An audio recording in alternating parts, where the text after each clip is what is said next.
Business news now, and Tesla finds itself in court yet again, already subject to a number of suits over the safety of the self-driving systems. The electric vehicle giant is now defending itself against claims of racial harassment. Back in 2021, a California jury found the company guilty of racial harassment and awarded former employee Owen Diaz $137 million in damages, a figure later reduced by a judge to $15 million. Diaz is seeking the restoration of the jury award and will make his case before the same judge in a trial beginning today.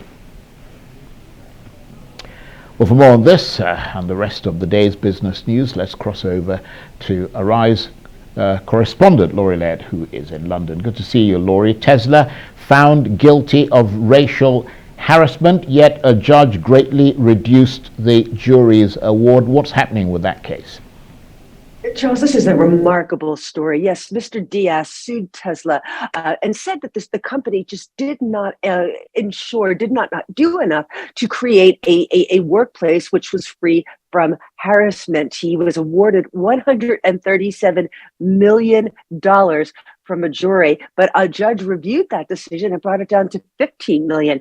Big difference there. Now that $137 million is out of whack with most cases of this sort. You rarely see an award more than $1 million for racial or sexual harassment. So $137 million, and this was approved by a jury, is a lot more than we tend to see. The judge reduced this to $15 million. Mr. Diaz's lawyers are now going back to court. They're going to appear before the exact same judge to argue that he did not have the right to reduce that award. Now, when the judge did reduce the award, he said that the reason that he did that is because Mr. Diaz had only been an employee for about nine months, and that he hadn't proven any sort of physical sickness or injury. So that was the reason for the reduction. Mr. Diaz's lawyers have said, look, a jury has awarded this. This doesn't seem fair. So this trial should last about 5 days. We will hear from a number of Tesla employees.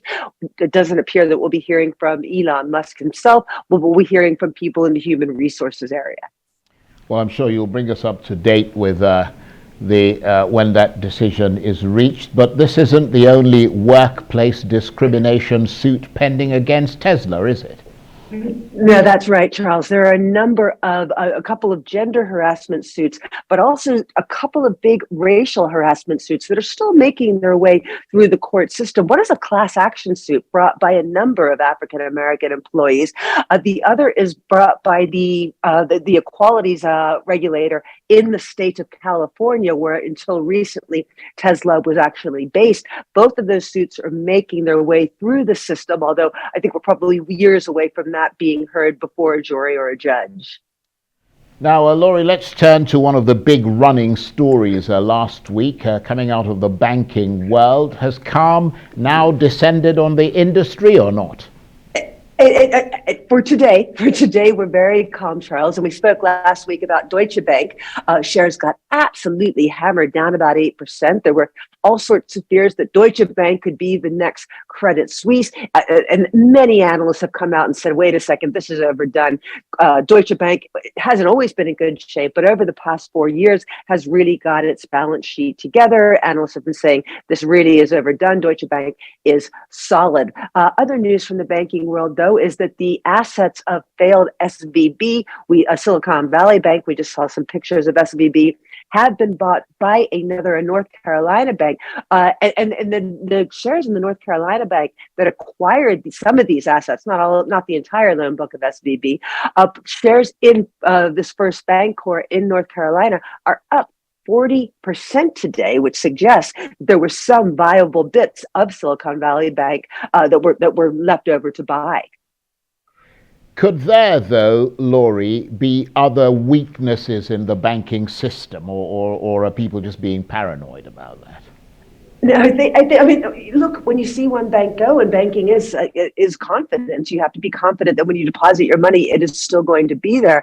And so there is a little bit of paranoia, but I think there are a couple of things to watch out for. In my mind, where we could see some weakness in months or even years to come is the commercial property market. A lot of banks have loaned to people who are buying commercial property. But as you well know, Charles, we are not, commercial property isn't what it used to be. Retail is entirely different. More people shop online.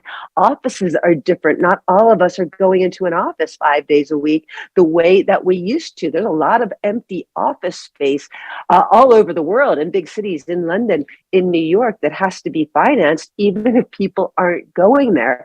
Add to that the environmental regulations. A lot of older buildings are not considered to be environmentally sound. So they either have to be retrofitted or they have to be, which is very, very expensive. A lot of developers say it's actually cheaper to tear the whole thing down and rebuild it with the various insulation and various energy saving measures that are expected of today's buildings. So I think that this could be a weak point for banks going forward. A minute and a half or so, more strike action in Europe, and today Germany paralyzed. Apps of transport completely paralyzed in Germany. And this is noteworthy. We don't tend to see that many strikes in Germany. Many German companies have workers on their boards, on their supervisory council. So pay packets are set in conjunction with workers. So this is a very unusual event, not like what we've been seeing in France, what we've been seeing in the UK. But the German Interior Minister has said that she feels very confident that there will be negotiations, fruitful negotiations with the transport unions. They're asking for pay rises of between 10 and 12%. Postal workers in Germany got a raise of 11.5%. That was settled earlier this month. So it does seem like there is a will to get some kind of agreement out. Laurie, thanks very much indeed. Laurie Laird, Arise business correspondent, talking to me there from London.